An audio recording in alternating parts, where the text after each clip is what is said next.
Kali ini kita bakalan mengenal nama buah menggunakan bahasa Banjar. Oke? Jeruk sama dengan limau. Pepaya sama dengan kestela. Timun sama dengan bilungka. Nanas sama dengan kanas. Sirsak sama dengan nangka Belanda.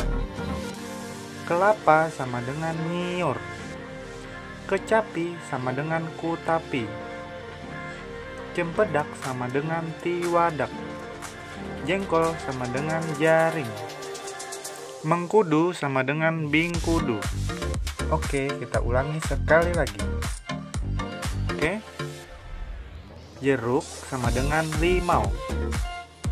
Pepaya sama dengan kestela. Timun sama dengan bilungka. Nanas sama dengan kanas. Sirsak sama dengan nangka Belanda. Kelapa sama dengan nyiur. Kecapi sama dengan kutapi. Cempedak sama dengan tiwadak. Jengkol sama dengan jaring. Mengkudu sama dengan bingkudu. Terima kasih sudah nonton. Sampai jumpa di video selanjutnya.